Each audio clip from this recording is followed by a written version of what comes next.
Two horrifying camping stories that will make you stay inside.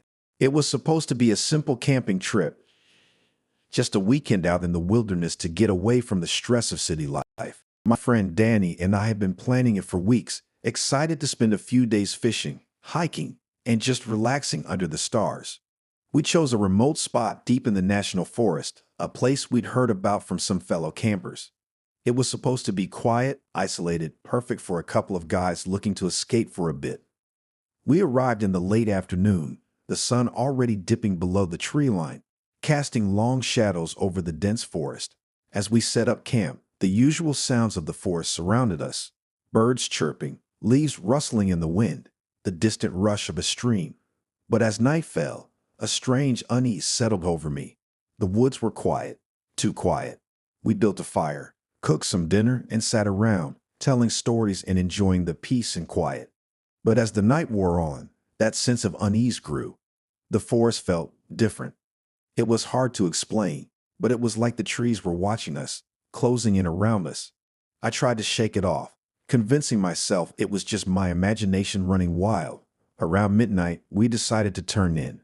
The fire had burned down to embers and the temperature had dropped. I crawled into my tent, zipped up my sleeping bag, and tried to get some sleep. But every time I closed my eyes, I felt like something was watching me. The feeling was so strong that I kept peeking out of my tent, scanning the dark woods for any sign of movement. I must have dozed off at some point because the next thing I knew, I was jolted awake by a loud guttural growl. My heart raced as I sat up listening. The growl came again, low and menacing, followed by the sound of heavy footsteps crunching through the underbrush. I grabbed my flashlight and shined it out into the darkness, but I couldn't see anything. The footsteps grew closer, circling our camp just beyond the reach of the light. I called out to Danny, but he didn't respond. Panic set in as I realized he wasn't in his tent. I shined my light around, searching for any sign of him, but he was gone.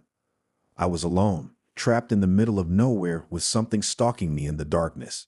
The growling continued, closer now, and I felt a chill run down my spine. Whatever it wasn't human.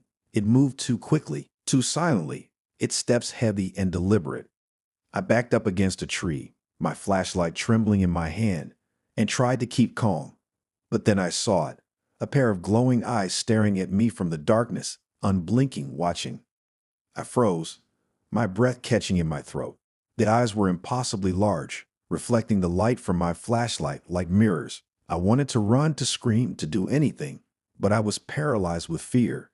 The thing stepped closer, and I saw its shape, a massive, shadowy figure, its body covered in thick, matted fur. It stood on two legs, towering over me, its eyes fixed on mine. I tried to back away, but my legs wouldn't move. The thing growled again, a deep, rumbling sound that seemed to vibrate through my bones. I knew I was going to die. I could feel it in my gut, a primal fear that told me I was prey, trapped and helpless. But then, just as suddenly as it had appeared, the thing turned and vanished into the woods. The growling stopped, and the forest fell silent once more. I stood there for what felt like hours, my heart pounding, my mind racing. I had no idea what I had just seen, but I knew I couldn't stay there any longer. I grabbed what I could and ran, not stopping until I reached the car. I drove back to town, shaking, my mind reeling with questions. I never found Danny. The search parties didn't find anything either. No tracks, no signs of a struggle, nothing. I haven't been camping since. A few years ago, I went camping with my girlfriend Emily at a lake we had visited many times before. It was our favorite spot, a small, secluded lake deep in the mountains, surrounded by thick pine forests. We loved the isolation, the peace, the way the mist would roll in over the water in the early morning, making everything feel like a dream. This time, we decided to camp on the far side of the lake, a spot we hadn't tried before. It was a bit more remote, harder to get to, but that was part of the appeal. We set up our tent near the water, built a fire, and settled in for a quiet night under the stars. As the sun set, a thick fog began to roll in from the lake, creeping over the water and spreading through the trees.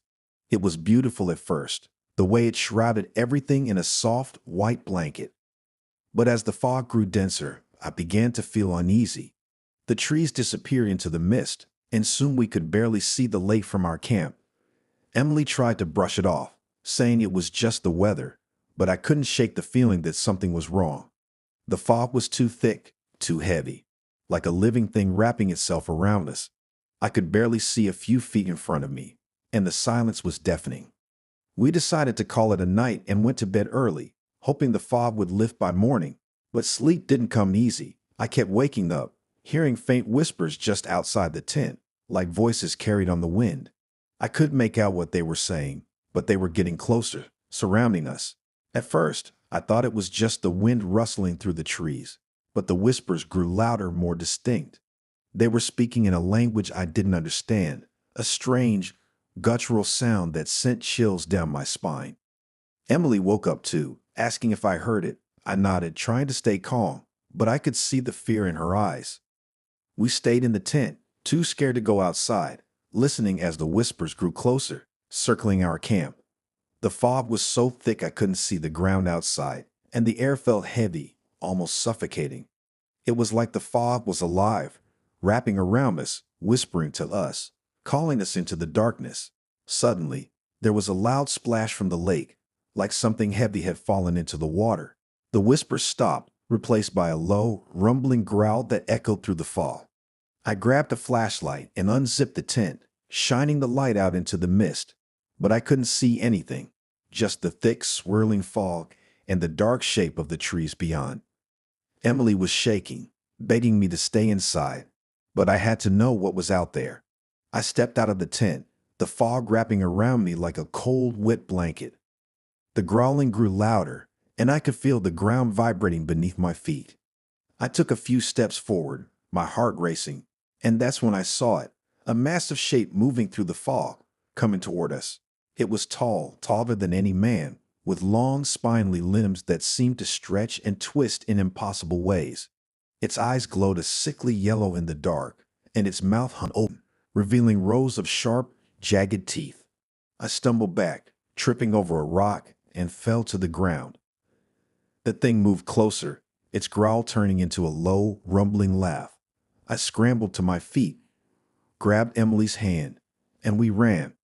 We didn't stop until we reached the car, throwing our gear in the back and speeding down the mountain road, the fog still clinging to the trees behind us. We never went back to that lake. I don't know what we saw that night, and I don't want to know. But sometimes, when I close my eyes, I can still hear those whispers in the fog, calling to me, telling me to come back.